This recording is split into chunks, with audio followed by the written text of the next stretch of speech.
We know that this was ordained. This is our day. Like, it's everything. It's everything. So after this, I'm gonna go get a mint because I do need to do. Boy. Hey guys, and welcome to Little Black Book 91. We're talking to you guys about Married at First Sight, Nashville. We're going to break down a few of the couples. We're going to do it really quickly. I'll probably be on here for the next 20 or so minutes. Won't be that long. I always say 20 or so minutes, and then I end up being on here for about 2 hours or so. But let me just pull some light on so you guys actually can see me. Oh crap. I'm breaking things here, so 2 seconds. Let me turn the light on so you actually can see me here as well, guys. Sorry. You can't see me too tough. All right, fantastic. So we're here talking to you guys about Married at First Sight, breaking down season 16, Nashville, all the different couples we've got, which you just saw in a video clip there. We have a good lady, Kristen and Shaq, who all took together. We have Gina and Clint. We have Jasmine and Aries. We also have boy, the names are going out of my head out here. Okay, Dominique and McKinley, and then we also have as well Nicole and Chris. And I'll put the pictures up as well so you guys can actually remember who we're talking about because it's early in the season. So here we go. Gina and Clint, here we go. That's the first couple. We got Chris and we got Nicole as well. We got Aris and Jasmine. Okay, we've got sorry, I put Gina in there. We got Kristen and Shaq as well. And I believe I'm missing one. Dom and McKinley there as well. So it's an explosive beginning. We've got a nice little background of what's happening between each couple as well. So I'm just going to go through a few points on each couple and hopefully break down some of the things that are happening. Be free in the chat as well. Let me know some of your thoughts about each couple and what you thought about it as well, because we'd love to hear your thoughts as well. So if you're new to the channel, do me a massive favor, like it, share, subscribe, click on that bell button for notification of uploads. We appreciate you guys still locked and solid. We're going to be here for the next 20 or so minutes. Just chopping it up about the latest episode. We'll be fully back in operations with live panels, having different viewpoints. I'll be able to produce some of my edited kind of breakdowns as well when I'm back in UK next week. All right, so don't worry. Next week we'll be back here. But the first thing I want to say is this: is the science isn't adding up. Whoever is behind the science needs to go and do his doctorate all over again, because I'm so confused as to why they do this every single season. I mean, I'm confused, but not confused. We know why. It's TV, it's money, it's the devil's playground. And really, it's what they call it, what it is. It's an experiment. We're trying to see if we can put two people together. We're not really trying to matchmake. And I think this was quite evident again this season in some of the couples where you can kind of see that there's going to be some major pitfalls, that if they're not having any impetus from the actual experts, enough impetus in terms of conversation, in terms of tools and resources to help them overcome situations, they're going to be stuck in their places. So we're going to break some of the couples down, and you're going to let me know some of your thoughts, I'm sure, in terms of what you thought about each particular couple and what you particularly saw. Let's start with my favorite. I want to start straight away with a bang. I want to go with Shaq, and I want to go with Kristen straight away. And I'll be honest with you, I think in regards to this particular couple, I'm scared. Okay, I'm scared. Okay, but I get why they put them together. Because they have some compatibility. I think their issue is going to be chemistry.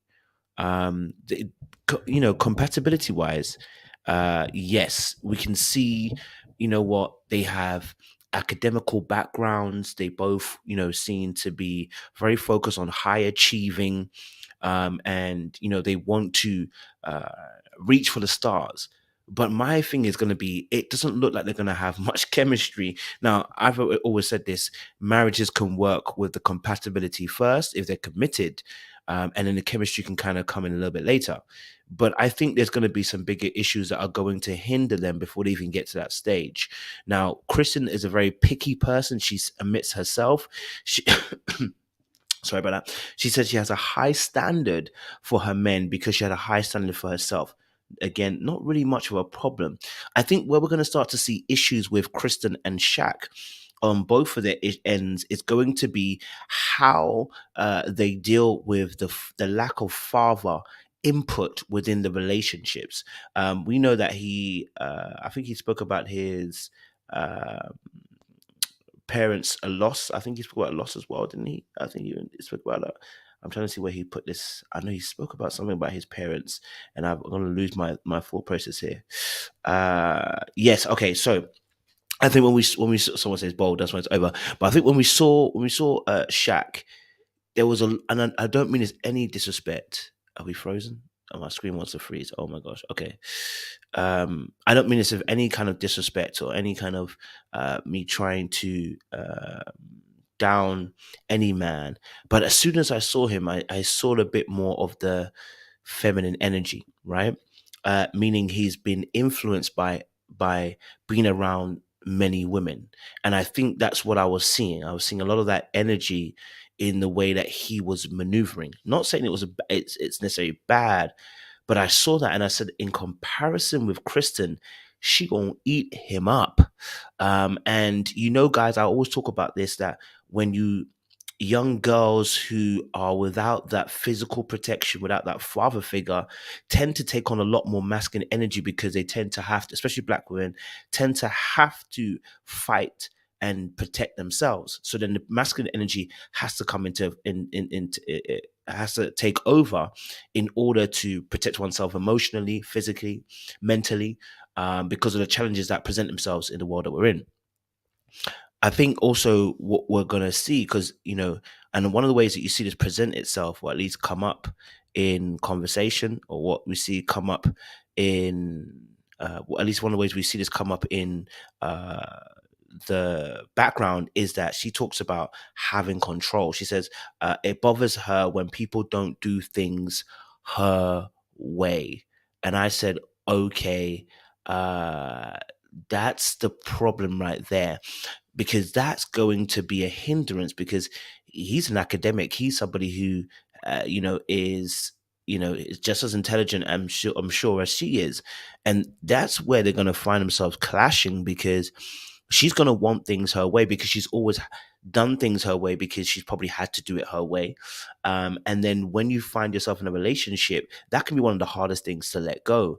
Now, if he starts doing things differently and she believes she can do it better, because that's always the issue, is if you believe you can do it better, then there's going to be a lot of rubbing up against one another, and that's going to be a fractious type of relationship, where you're going to find yourself fighting over things that really don't need to be fought over, but because there is a deeper meaning behind it of control, which leads back to the masculine energy for Kristen, you're going to find yourself in trouble. Then I also feel like, because of his going to be a bit more softer energy, which seems a bit more feminine, no offense to him, again, listen, it's on first basis, kind of watching them doesn't necessarily mean it's all the way through. But yes, I did sense a bit more of the softer, less assertive energy, more of the feminine coming from him.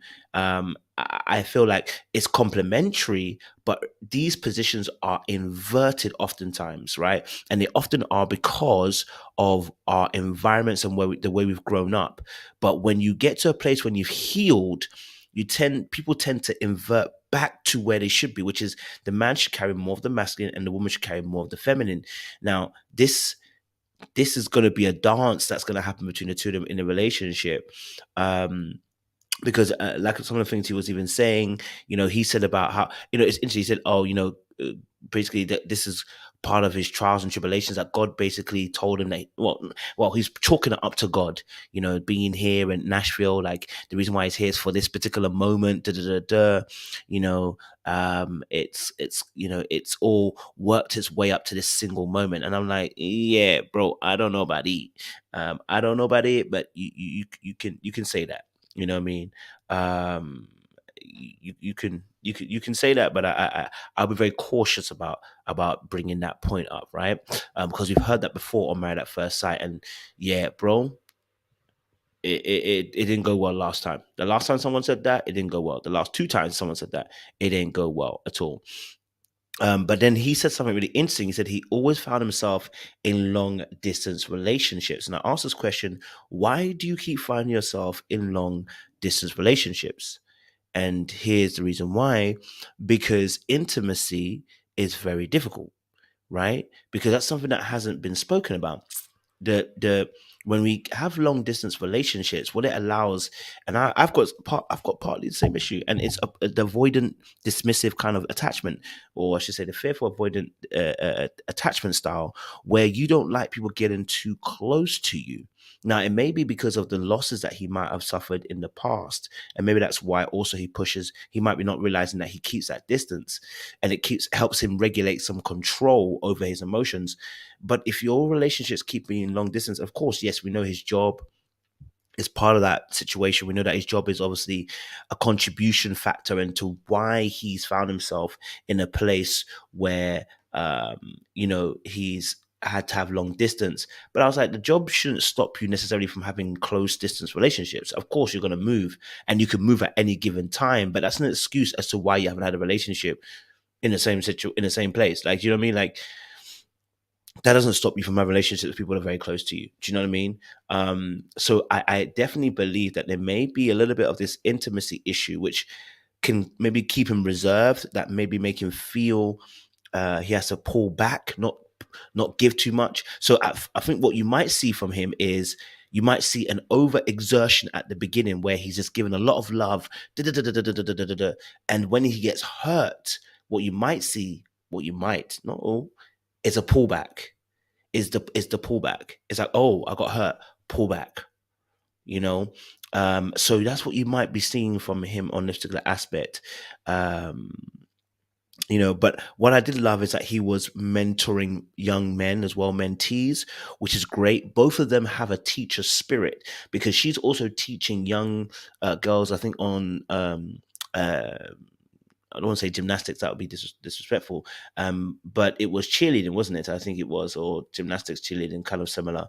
She's also doing, that kind of teaching aspect as well. So they both have the same teaching spirit. Now that may help them. Maybe they're both teachable. My internet keeps going in and out. Apologies, guys. That may help them. Maybe both of them are teachable individuals, and maybe they're able to teach one another and be able to move forward. That's a positive. Maybe they both have teachable things. I don't know. Maybe they can. Oh, that was the other girl. Oh, I apologize. Okay, so that wasn't Kristen. That was Jasmine. I apologize. Thank you guys for correcting me, Jacqueline and Tashay. Yeah, sorry. That was you're right. It is. Kristen wasn't teaching. You're absolutely right. Sorry about that. She's in education. I apologize. Thank you very much, guys, for correcting me on that. Yeah, so she was highly educated, and church and faith is a very important thing for her as well, and wants her man to come to church. Thank you, guys, for correcting me. That was Jasmine. I apologize. So okay, so it's Shaquille who's doing the teaching, not necessarily Kristen, which I will reverse what I said then about them both having a teachable spirit. Let's see what happens if he is in that teacher mode. What happens when he tries to teach Kristen? Will her control mean that will her control mean that she will allow, or will her control make her fight some of his teaching? Look, he may feel he may have a handle on the emotional aspect. He may feel he have a handle on being able to communicate his emotions more clearly. He may feel, this is me being quote unquote, he may feel, and that may come across in some of the ways that they interact. I'm not saying they're doomed, but it feels like they're doomed. We ain't gonna lie to you. It does feel a little bit like they're doomed.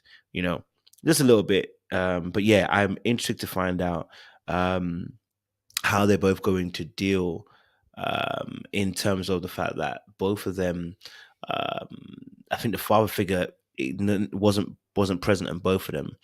Um, she talks about she loves a black king, and we saw that her mom was coming to the wedding, but her dad, or I think her dad didn't want to. What was happening? The dad not want to come or something like that? I can't remember. Something to her dad. I can't remember what was going on, but definitely her mum was delayed, so she couldn't come. But her dad wasn't trying to come true either. I'm wondering what's gonna happen when he interacts with her, because he himself, there was a lot of feminine energy coming in, and that's gonna be a problem. You know what I mean? So we'll see. I don't know. I'm not saying he's gonna he's going to be the best partner. I'm not saying she's going to be the best partner. I think both of them are going to have some issues coming forward. Yeah. Let me know if you guys have any other thoughts. Put them in the chat as well. Let's move into the next couple. Because you know what? Frick it. There's a lot of madness out here in these things. Let's talk about Dominique and Dom and McKinley, because I don't I don't know. I don't know. This one here, I don't know. Um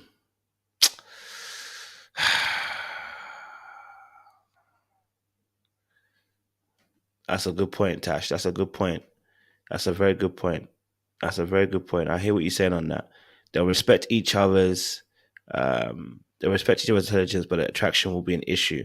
I can rock with that. Yeah. I can rock with that.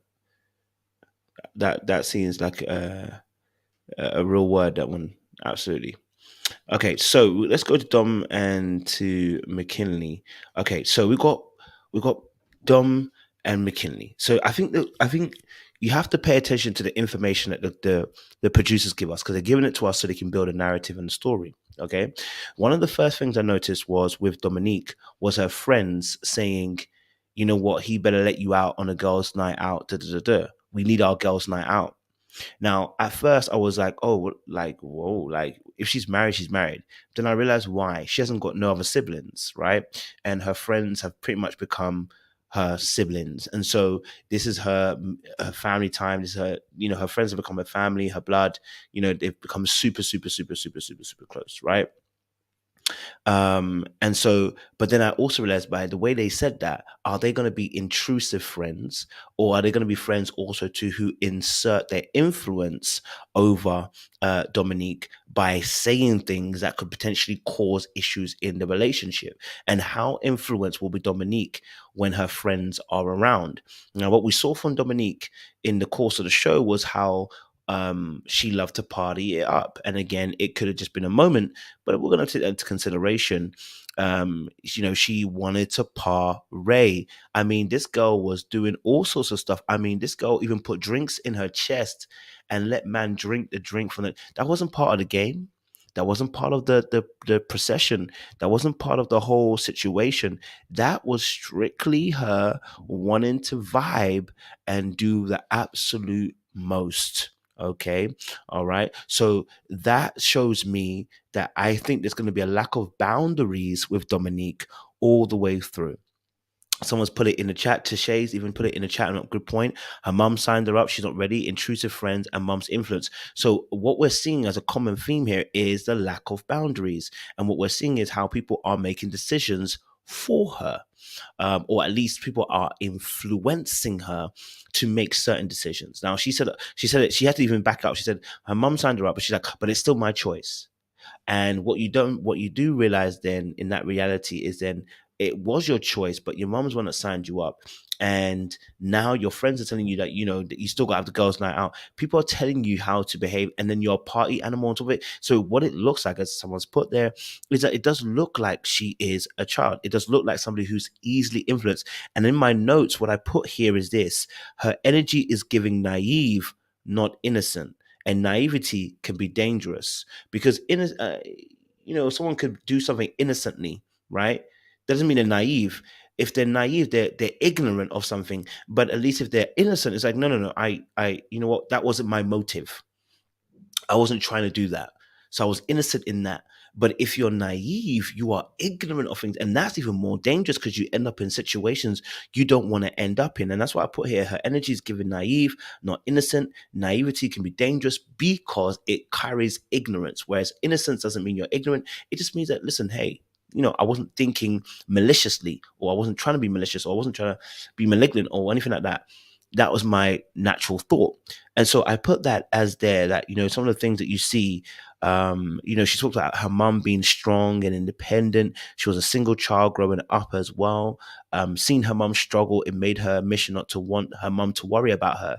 And I think this is a really key point as well that we can talk about. She said, seeing her mum struggle, she made it her mission That's her words. She said she made it her mission to not want her mom to worry about her.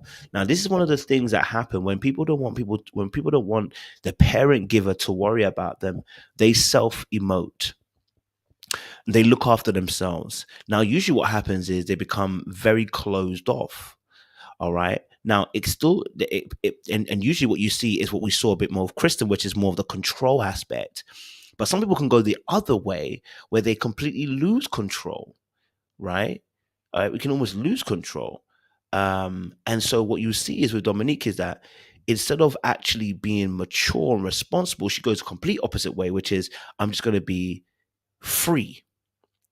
And what you're going to find out is that she may feel a sense of being controlled when you try to give her rules and regulations, right? Because her method was to self-regulate. She didn't want her mom to worry about her, didn't want her mom to have to think about her. So the child has to worry about themselves, and then they have to look after themselves emotionally, mentally, physically. Some people even look after themselves financially. And what that usually does is it builds up a very high wall, and the person becomes very guarded, usually.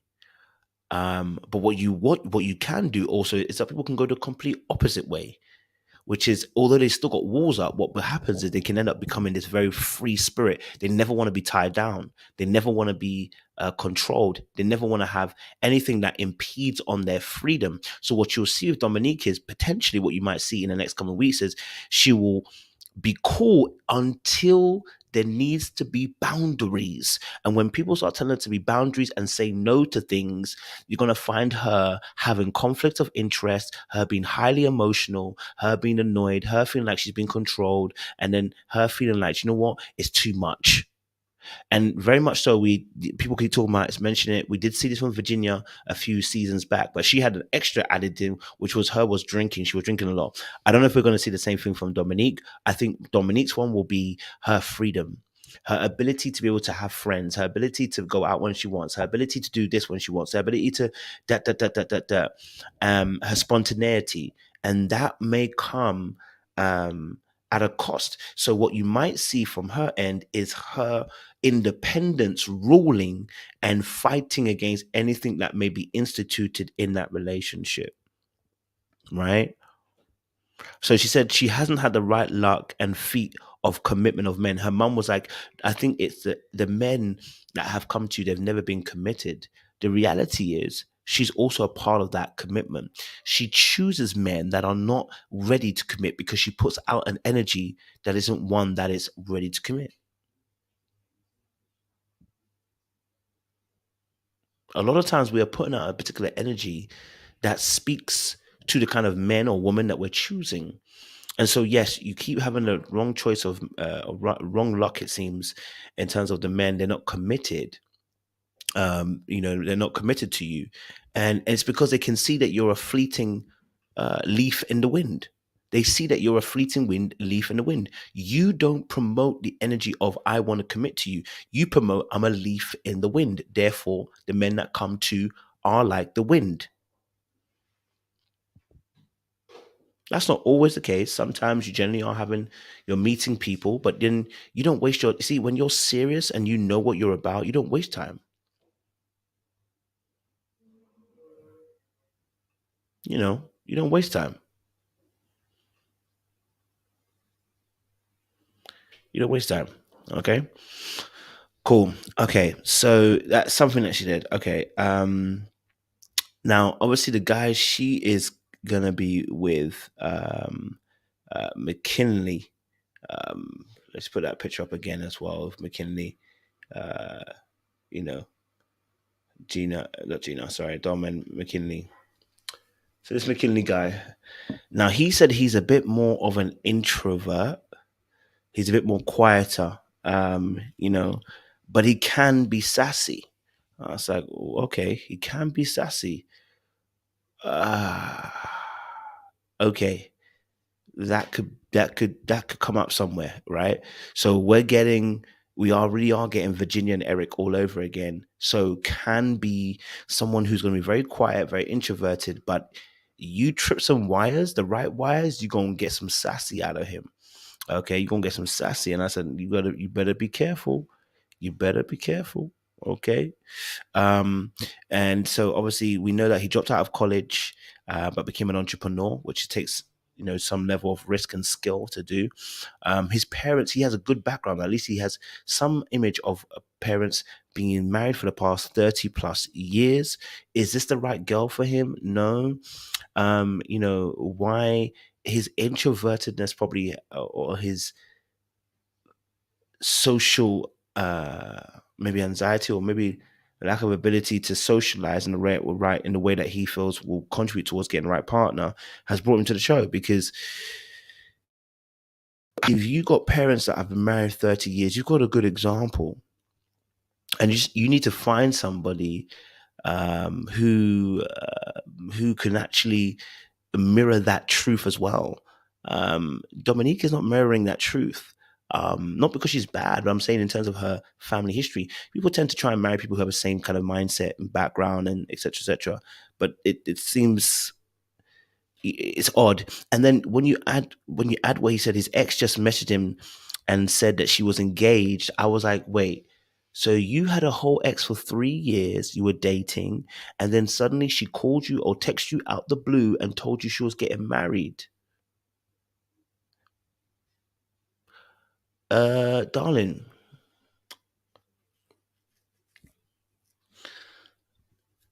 can I be real with you?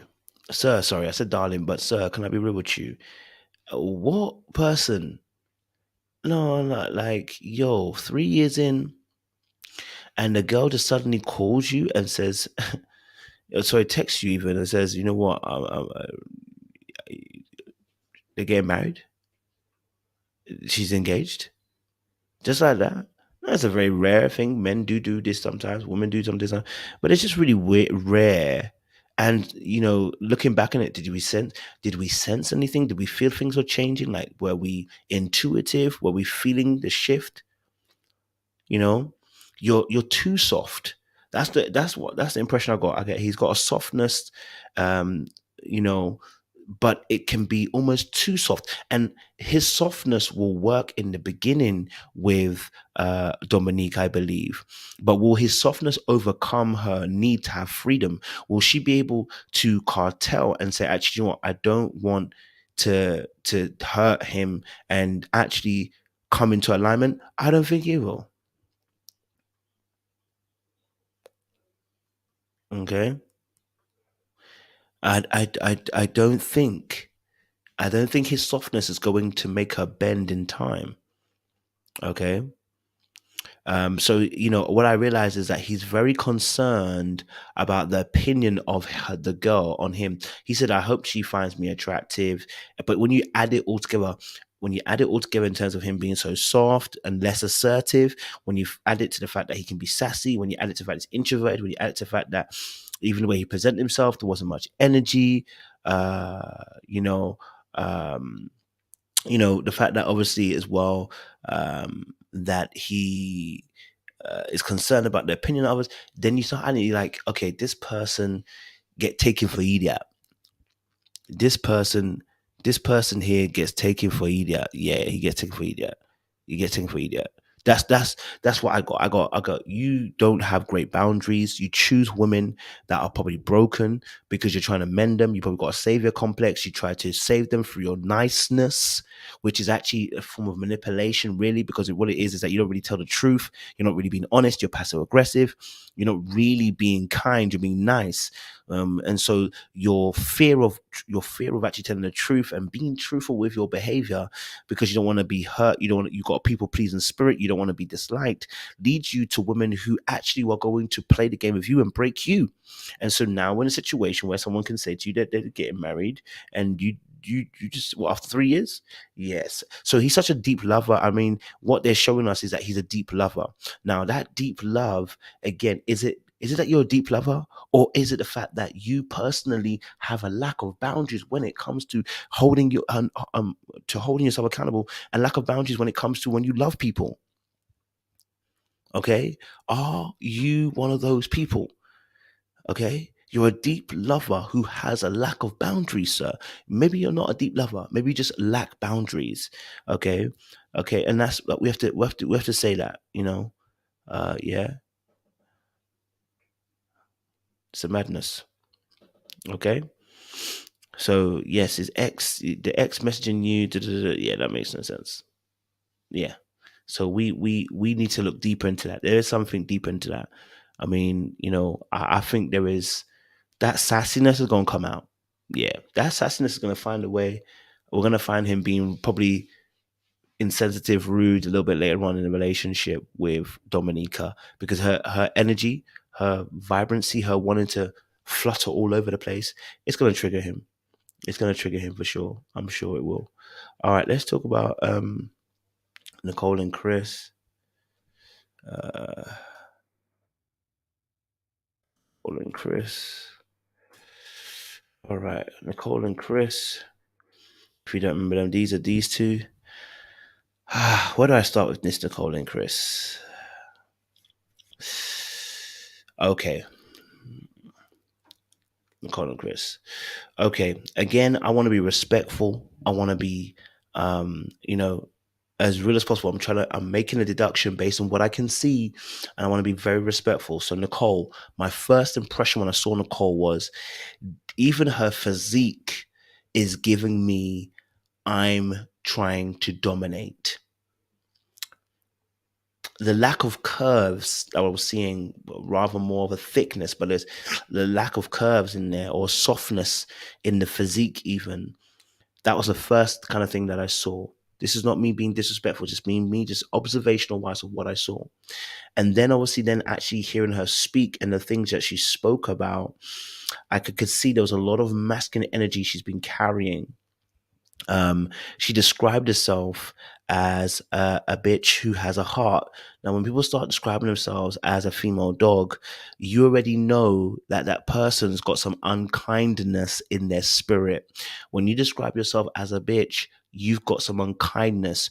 And what you're trying to do is say this.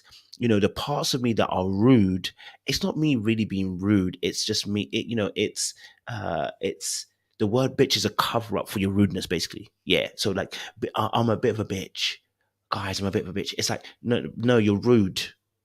That's what you're really trying to say. You're rude. You're probably insensitive, and you're unkind, probably, right? Because that's what you really want to say, but you're saying you're trying to sweeten it with the word bitch. It's she's I'm a bit of a bitch who has a heart. What? What? Oh, I'm a dickhead that has a heart. Yeah, that sounds like the play away. Yeah, that sounds like the play away. She's letting you know from the jump that she's going to behave in a particular way, and you go and accept it. First thing that I noticed. Second thing I noticed that it seemed like, again, this is my observation, that I want to be able to make, that when she was sitting with her friends, I don't know if both of the guys were gay, but it seemed like it. The gay best friends around her. When I saw that, I said, okay, so she's actually carrying more of the masculine energy than both of these men too. This is, again, no offense to the men. I'm not trying to drag them. I'm making observations and based on what I can see in terms of what potentially could be happening later on in the relationship or what can happen later on in the marriage. I saw the men that seemed to be gay, at least one of them was, seemed like, just by the way they spoke and by the way the tone and everything they used. I was like, okay, so having that around you, because this particular person was acting more of the feminine energy. In comparison to her, it made her look even more masculine in the way she was dealing with things, right? But of course, this sound for me, what it sounded like was really and truly, this is somebody who's been hurt in the past. Maybe there's been some trauma from childhood or whatever, or past relationships. And what she's done is built this persona of I'm a bitch to cover the actual softness that she actually has. She's a big softie. In fact, if anything, you can shoot from anywhere. This girl, once she opens her heart, she's finished.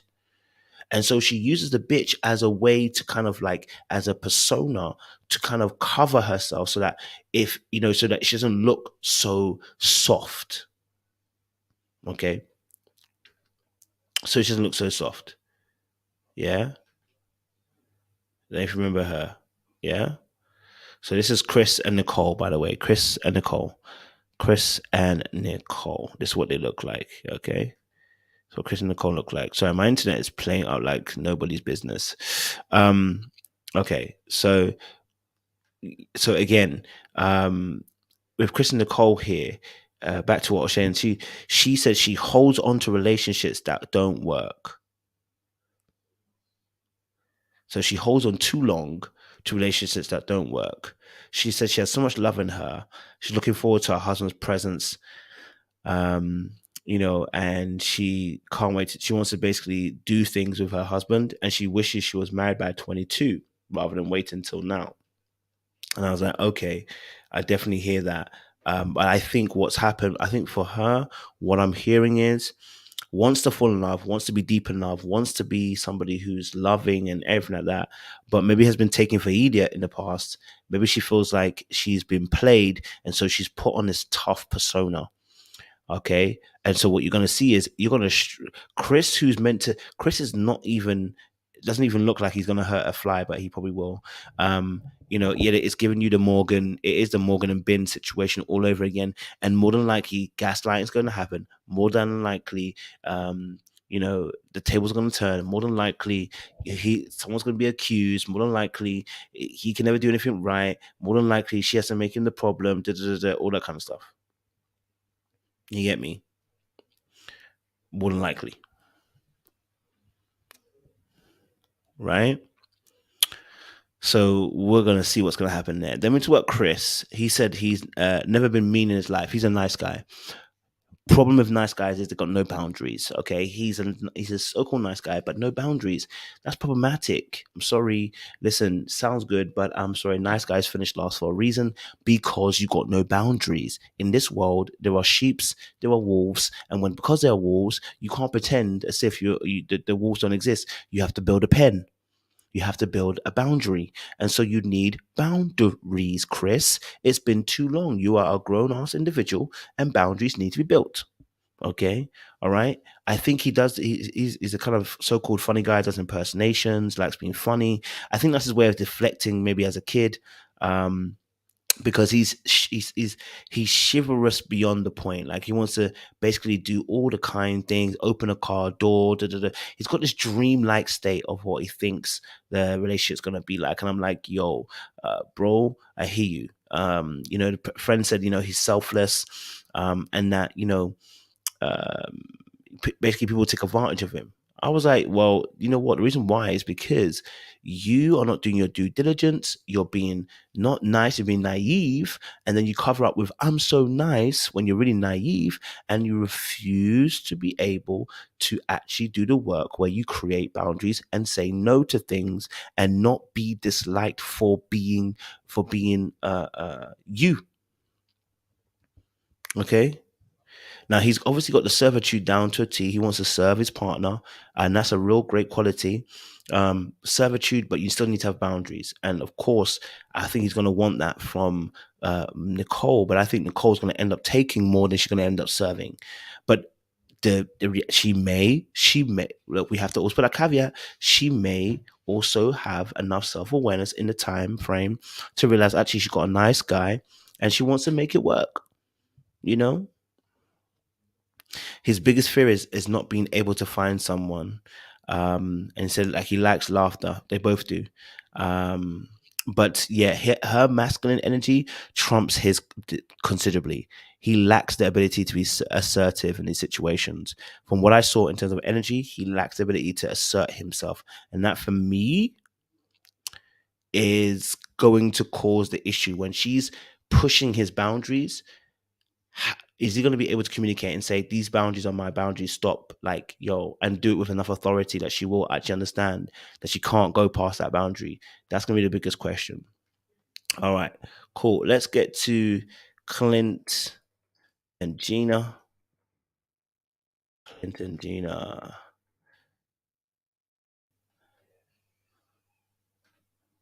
All right, Clint and Gina. This is Clint and Gina, baby. Clint and Gina. Okay. Oh, man. Okay, so interesting enough, she's a businesswoman. He's a free spirit. It's very much giving last season's all over again. It's giving Kirsten and Our boy, what's his name? The environmentalist, I can't remember his name again, but it's given that kind of energy all over again. He's a free spirit. He suddenly developed found himself. He knows what he wants to do, knows what he wants to be. He likes traveling, she likes traveling, but the reality is he's a free spirit.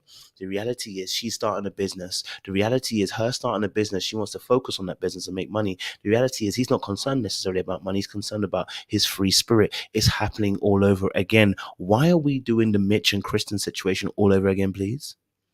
Why are we doing the Mitch and Kristen situation all over again? It's like repetitive. Like, yo, it's repetitive. Yeah, Mitch, thank you guys. It's repetitive. We're back here again with the same type of architect, architect, same type of foundation. She didn't realize how much she wanted a family until she was around all her friends who've been basically getting married and stuff, and now she wants to get involved with that aspect, but she's been so focused on her work. Now where it could potentially work is that his free spirit unlocks her and makes her want to live a free spirit life, but the reality is work is so important to her. There's no way she's going to fully just switch off and go to the other side, because money needs to be made. She needs her career, she needs to progress. That's all important to her. Now if she can lay it all down, then this might work. But I doubt she's going to be able to lay it all down. You're asking a lot for someone who you know for like, a few weeks. You're asking a lot, you know? So he said himself, he's a professional life liver. Sailing is a lifestyle. And his dream is to get a significant other onto the water. Yeah, so...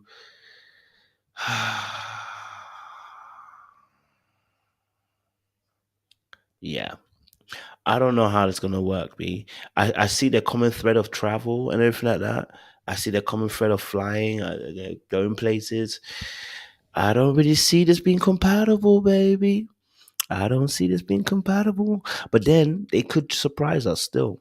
I think they probably got the best chance out of all the other couples. They're probably the best chance. Um, but then sex is a very important thing for Clint. Um, Clint, he's somebody who he said sex is very important to him. He wants to make sure, that is on the high priority list. She hadn't had sex for a little while. She said, it'd been um, a whole year. And there's a lot more to sex than just that, but that could have just been the editing to make it go that way. And so yeah, it's going to be interesting, you know. It's going to be interesting because, like I said, his freedom versus her security potentially could be an issue. Or maybe she wants to be free, who knows? But from what we saw, it don't look like it. And like I said, the sex could be a big issue as well because they're bringing it up so soon in the episode. So that could be how they view sex and what it means for them. Could also become a sticky point as well. Is he going to rush into the sex part and she wants to actually be about the emotional aspect, especially when who said they had sex 2 weeks before they came? Was that Aris? Or was that was that Clint? Clint was very hot on the sex thing, but yeah, it's gonna be interesting. He said obviously he's lived for 4 years and proved he can do long-term commitment. So that could be a positive there. If he's done long-term commitment, then yeah. So it was Aris and Clint. Aris and Clint had sex 2 weeks before the experiment. Yeah, it's gonna be tight, man. I'm gonna say that straight. It's gonna be tight. Aris and Clint, having sex before you come to the show. Like, y'all know you applied for the show. Y'all know that you could be on the show. So at this point, you should really be preserving yourself because you want to get yourself mentally ready. Now, of course, you don't really know. You know, you don't really know. If you're going to be chosen or not, but still, you know you've applied for this. I want you to take it seriously. Do you know what I mean? Like, you having sex 2 weeks before the time, before you meet your person who you're meant to marry. Yeah, that's not going to help. That's not even close to helping. And I said the same thing a couple of seasons back when it was with Hurricane K. Like you can't be out here moving mad in the streets 2 weeks before you're about to go and get married to somebody else and think that you're going to be in a great mental space for this. It's not. I mean, I'm not saying it's not impossible, but I'm saying it makes your job harder. It makes your compatibility harder. It makes you getting chemistry with someone else harder. It makes this relationship harder. It makes all of this difficult. And you all want to tell me that this is something that you can do? No, I don't think you're ready. I personally don't think you're ready having sex 2 weeks before you meet your actual marriage partner and think that next 8 weeks is going to be solid. You need to be focusing. Your mind should have been channeled to the fact that it could be me. You need to be you guys laughing at Chris, who took it more seriously and said, I didn't take any girls' numbers forward because I knew I'd be back here. You should have been more like Chris. Should have been like Chris. Exactly, it's J Dubs. What if the person got pregnant? It's just too dangerous. It's like, yo, 2 weeks before the time, like you don't take this seriously.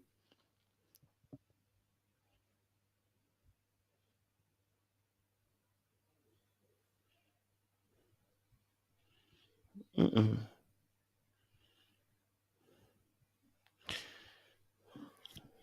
Madness. Okay, let's talk about the last part. Let's talk about the last part. All right, cool. It's a madness out here, kids. Let's talk about Aris.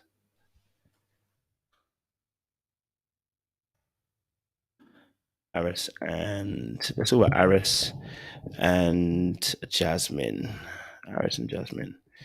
Listen, I'm going to be very brief with this one because I think we all know how we're feeling about Aris and Jasmine. Okay, we want to see Black love thrive.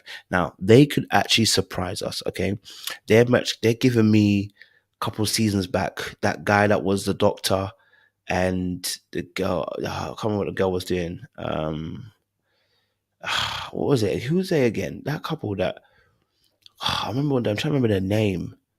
You know me and names don't work, guys. You don't have to help me out again. Um, but he reminds me of that person. Then he also reminds me of um, Woody and Amani as well, right? So he's given me that potentially could be Woody and Amani situation, could be that guy from a few seasons back. I can't remember the black guy and the black girl, but they potentially can have that. Now there are going to be some key things here.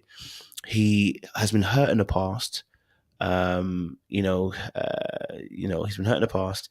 But listen, by the way, as well, Woody had done work though, guys. So we'll wait and see because Woody had been doing work. Let's see if Aris has done work.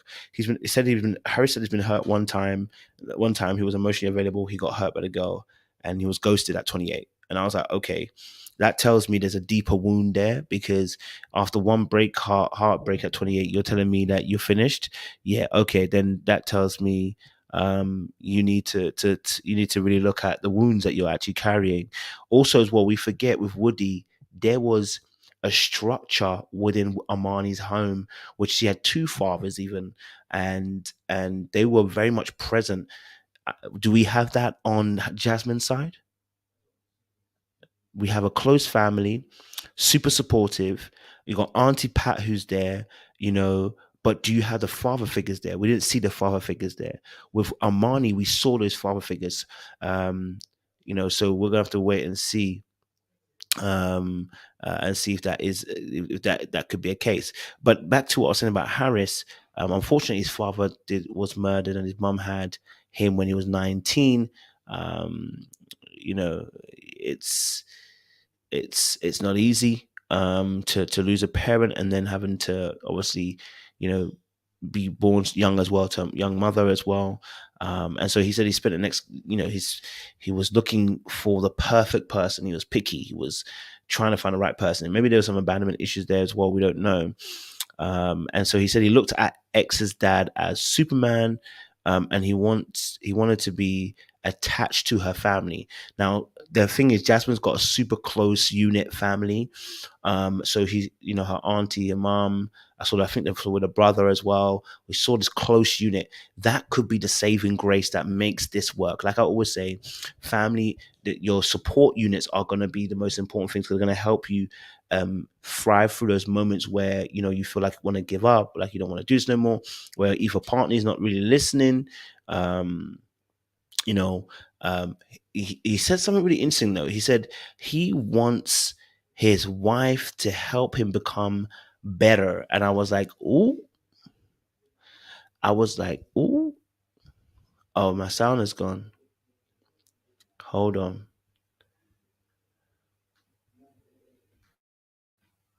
Yes. So he said something about wanting to um about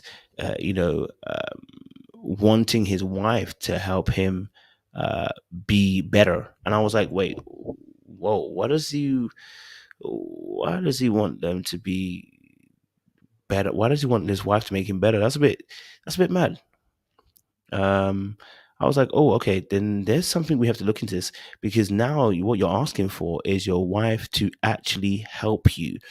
And I don't know, can she do that? I mean, she can. You don't get it twisted. um I don't get it twisted. um it can, but I just think to myself, putting your wife in that position is going to be a little bit tricky. Can be a little bit suspect. And then obviously, very similar to the Woody situation, we have a friend who's saying, I don't think you should go through this. You've never really been committed. You're not really ready for marriage.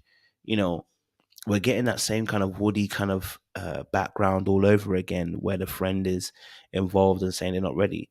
But he himself, as I've said, he wants his wife to help him be better. Hmm. I wonder if he's going to be putting too much emphasis on his wife being a savior that will make him better, rather than actually the work that he has to do to put in himself to be that better person. I wonder if he'll be looking, and that can be a very heavy burden on a partner to put that on.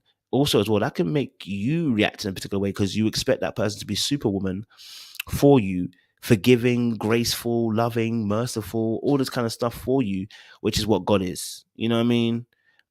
So yeah, that could potentially backfire him. So we have to look into that a little bit, and say, hey, this may be a particular problem. And then we have our pageant queen Jasmine, who is she coaches chilling teams. She's been with too many men who don't know what it means to be committed. Another one of those people again. She says she doesn't put time aside for relationships. She's highly independent. And said she came to an engagement and men. Oh, she at one point she came to an engagement, but the man wouldn't man up. Okay, and so so this is really interesting to me. So she said about obviously the cheerleading, the teachable spirit. So she will probably end up teaching him.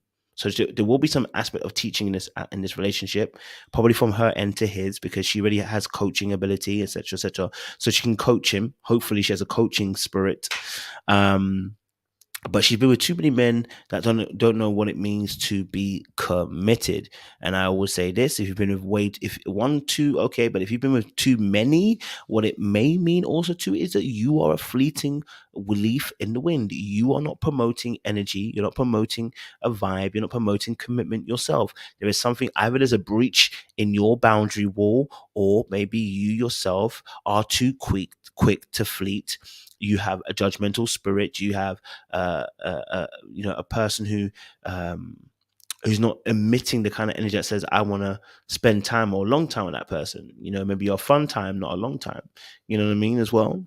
So that could also be part of it, going into it. Or generally, these men just, you might be unlucky, and these men are just really uncommitted men. But then why you allow them into your space? Men will always come, but why did you allow them into your space enough? Okay. So she said obviously about, and I put this as a note here. She said obviously she came to an engagement and the man wouldn't man up. And I found that quite interesting. And the reason why I said I found that quite interesting is because the wording "a man wouldn't man up," um, I put here emasculation. I said, I don't know. This could end in an emasculating aspect, very similar to what we saw with Vincent and his beautiful bride. I've forgotten her name now as well. Bree. It could be that situation where, you just got a bit of a sharp tongue, and you got to be very careful how your tongue slashes from left to right. Just got to be very careful how you speak. So that she may speak in a particular way, and that can come with the coaching, that can come with the teaching, that may feel like it may emasculate him. Now, if she can learn how to speak in a way that will encourage him, and if he can learn how to listen, then this could work. This won't backfire in both of their faces. She said she chooses bad. I said she chooses bad men because she is a man trying to date down, which is what men tend to do. So she keeps dating men that aren't financially there and stuff like that. It's because she's become the man she tries to date down, which actually speaks more about her in terms of her value and how she sees herself. She's trying to build a bear, guys. Her ego is big. And what I mean by that is anybody building a bear is always about their own ego. They're trying to build their perfect man or their perfect woman. And in doing so, what happens is when you end up building that person, your creation tries to kill you. Your own creation will try to kill you because that particular person now knows they're indebted to you, and they're now a beautifully ugly monster. You are a Bob the Builder, Chrissy. She is a Bob the Builder. Okay? All right. So yes, she's been dating down, choosing men that needs to be built up. And the reason being because it helps satisfy her own ego. It makes her feel safe because she's one that's built this person, and this person will be indebted to her, and she will have control, and she'll be able to have this perfect person who will do whatever she wants and do exactly as she would want them to do. It's a very passive aggressive kind of move, and you don't realize it because oftentimes we think, oh, that person is just, trying to help. No, she's not trying to help. She's doing it for herself. And she needs to learn that's not how we're trying to do if we're going to be in relationships. So is it the men are not committed to you, or they don't need to be committed to you? Maybe they don't need to be committed to you. You need to learn how to stay out above the builder phase. Okay, put the brick down. Put the brick down, Jasmine, because every time she thinks about having kids, she buys a dog. Guys. Every time she thinks about having kids, she buys a dog. She's got 4 of them now, guys. She's got 4 kids. Okay, so she needs to stop building the bobs. Okay, stop building the builders. Okay, leave the bobs alone, leave the building alone, leave the bricks alone, leave the Lego alone. Stop building the damn men up. Okay, all right, baby, it's okay. All right, so we're gonna see what's gonna happen because this is actually a perfect project for her because he wants to be a project. This is where this could go horribly wrong or it can go horribly right. And I say horribly right. I just said it can go great, it can go really, really right. Right. So yes, we're saying this. It could go right. It could go right because you know what? He wants to be the project. She wants a project. Project manager, project meets project manager. Fantastic. But oftentimes when the long term, this ain't gonna work. Because what you're gonna realize is that the project gonna realize that he's been built. And when he feels like he's been built and he owes the project manager his affluence and his achievements, all that stuff, he tends to turn on the creator. So I'm gonna leave it there, and let you guys make of it what you want. Let me know what your thoughts are. Like it, share, subscribe, click on that bell button for notification of the uploads, guys. We really, really appreciate you guys. We'll see you again very, very soon. It's a madness out here. Okay, it's a madness out here. Let's end on this note. All right. Little breath check so I could be nice and fresh and smell good and have a fresh breath because I want my husband to be able to kiss me if I